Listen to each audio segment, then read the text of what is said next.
Et on retrouve à Québec avec plaisir Antoine Robitaille. Alors, Antoine, les partis d'opposition, hier, ils ont critiqué vivement le projet de loi de la Constitution québécoise. Et là, le Bloc aussi en a ajouté. Oui, le Bloc qui est à Ottawa pour défendre les consensus québécois sans qu'il n'y a pas de consensus tellement là-dessus. Et même, je dirais, il est d'accord avec le Parti québécois là-dessus. Il y a un problème avec le processus de la Constitution, du projet de Constitution de la coalition Avenir Québec. J'ai bien hâte de voir quand même ce qu'ils vont répliquer à Mark Carney, parce que Mark Carney, le premier ministre, va commenter là, dans une demi-heure, je pense, la Constitution du Québec et qu'est-ce qu'il va dire exactement. Oui. Là, le Bloc va être un peu entre l'arbre et l'écorce parce que, après tout, le Bloc défend à Ottawa des choses qui sont dans cette Constitution-là. Par exemple, un bouclier contre les interventions, les ingérences du fédéral dans les compétences québécoises, le droit des femmes, par exemple, et à l'égalité des hommes et des femmes qui l'emportent sur la religion. C'est tous des combats que le Bloc mène à Ottawa. Mais je peux comprendre que Yves-François Blanchette, hier, a vraiment expliqué que c'est le processus, le problème, puis c'est le moment où ça a été déposé 1 an avant les élections. Alors, par contre, c'est ça, je répète, quand Yves-François Blanchette dit c'est pas rassembleur, ce projet-là, quand on va sur le fond, là, il me semble que c'est des choses que le Bloc québécois défend bec et ongle à Ottawa, souvent contre les autres partis et le gouvernement. Mais Antoine, je voulais t'entendre, là, pour le Parti québécois, est-ce que tu as l'impression que ce qui les ébranle, c'est que le Legault propose comme ça l'autonomie du Québec, mais sans la séparation? Donc, pour les Québécois, il n'y aurait pas de grand bouleversement et ça pourrait faire plaisir à plusieurs.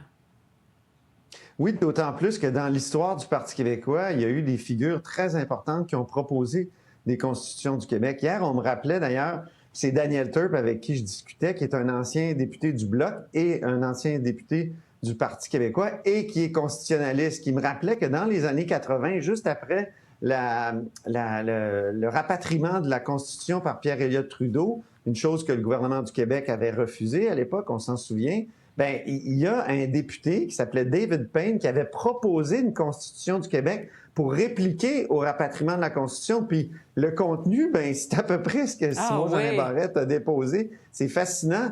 Et René Lévesque avait dit, d'accord, on va faire ça. Même Jacques-Yvan Morin, un grand constitutionnaliste qui avait été ministre de l'Éducation notamment, et même chef parlementaire du Parti québécois dans les années 70, lui, qui était constitutionnaliste, Jacques-Yvan Morin avait écrit un avant-projet de constitution, encore une fois, qui reprenait pas mal ces idées-là, mais René Lévesque a quitté. Après ça, qu'est-ce qui est arrivé? Ben, c'est Robert Bourassa qui a pris le pouvoir, puis lui, face au problème constitutionnel, il a dit, on va essayer de se réconcilier. Donc, ça a été Meach, Charlottetown, 2 échecs.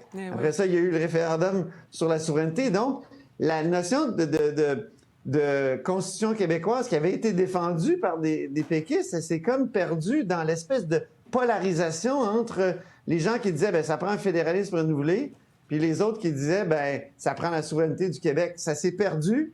Et là, ça revient, et c'est intéressant pour la CAQ, d'une certaine façon, de mettre ça en avant, parce que ça met de la chair autour de l'os de la fameuse troisième voie entre le fédéralisme à tout crin, ou je dirais le canadianisme du Parti libéral du Québec, parce que c'est plus vraiment un fédéralisme, c'est prenons le Canada tel qu'il est, puis critiquons-le pas trop, parce que ça pourrait faire le jeu des péquistes puis des souverainistes. Donc là, entre ça, ben ce profil-là, cette troisième voie de la Constitution de Simon-Jean Barrette, mais ça arrive pas mal tard dans le mandat. Puis, bon, ben, le Parti québécois se sent obligé de critiquer parce que stratégiquement, il trouve que c'est plus efficace de critiquer, de mettre à mal la CAQ puis de prendre sa place éventuellement en 2026. Et c'est pour ça qu'il y en a qui disent qu'il faudrait mettre la partisanerie de côté. Mais parlons, Exactement. Antoine... Je pourrais en parler des heures. Hein? Oui, je sais. Désolé. Je sais, c'est ton sujet.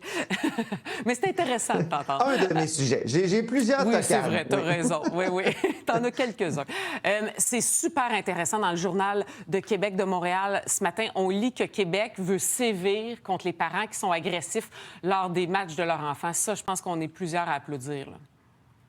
Oui, puis là, moi, j'apprends qu'il y a un protecteur de l'intégrité en sport et loisirs. Il est entré en fonction en juin. Donc, c'est Patrick Belrose qui nous apprend ça. Je dirais que ça permet au gouvernement du Québec, au gouvernement caquiste actuellement, de dire oui, on a déposé une constitution, mais on s'intéresse quand même aux choses du quotidien puis aux problèmes très concrets comme les parents agressifs dans les arénas, parce qu'on pense surtout au hockey. Je pense pas qu'il y ait des parents agressifs, je sais pas moi, autour de la course à pied, par exemple. Tu sais, j'en profite pour faire la promotion de mon sport. Mais il y a beaucoup de parents agressifs, effectivement, au soccer. On l'a vu récemment, qui s'en prennent aux arbitres, qui sont souvent jeunes. Donc, c'est bien, Aux là, autres avec... parents, l'an dernier, à un match de mon fils, il y a une mère qui est allée frapper d'autres parents. C'est quand même...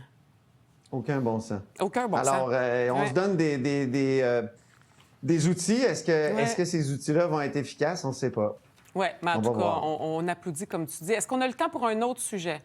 Ah oui, j'espère. C'est tout. C'est tout, Antoine. Ah, Je te souhaite malheureusement. une belle fin de semaine. On se reparle lundi, avec plaisir. Mardi, en fait. Salut. Bye-bye.